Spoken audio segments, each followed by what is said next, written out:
Assalamu alaikum wa rahmatullahi wa barakatuh. And dear students, and welcome. This is our 14th lesson, and this is what the days of the week is part 2. So the first one was part 1, and this one is part 2. So the question is, maybe someone asks you about the day, and the question they ask you is, what is the day today? What is the day today? What is the day today? So what will your answer be? So how will you answer someone who asks you the question, what is the day today?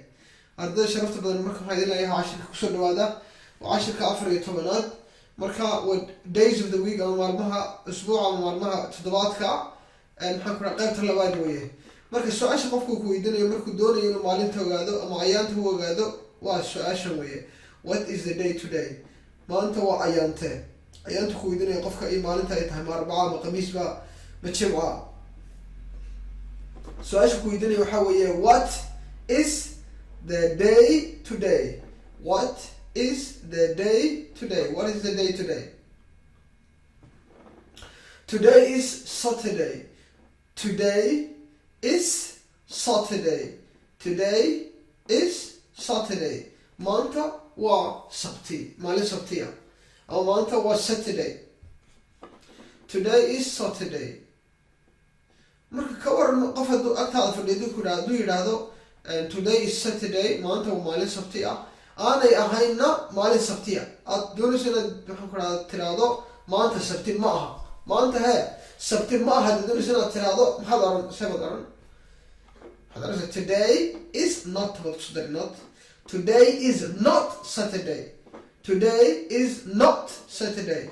Today is not Saturday. Maanta sabti maaha. Maanta maalin sabtiya maaha. Today is not Saturday.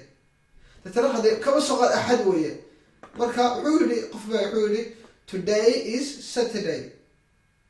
Marka adna waxaad tiri today is not Saturday. Maanta sabti maaha. Today is Sunday. Maanta waa axad weeye. qaabka ma tfahanti qaabka wey. qof baa ku yidhi maanta sabti waxaad oranaysaa maanta sabti maaha maanta waa axad. Today is Saturday. Today is not Saturday. Today is Sunday. Today is Monday. Today is Tuesday. Today is Wednesday. Today is Thursday. Today is Friday. Today is Saturday, maanta waa maalin sabtiya. Today is Sunday, maanta waa maalin axad. Today is Monday, maanta waa isniin. Today is Tuesday, maanta waa salaasa. Today is Wednesday, maanta waa arbaca. Today is Thursday, maanta waa maalin khamiisa. Today is Friday, maanta waa maalin jimca.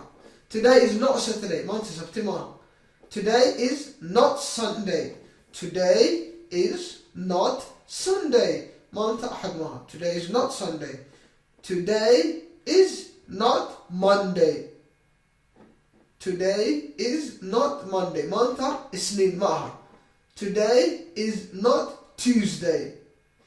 Today is not Tuesday.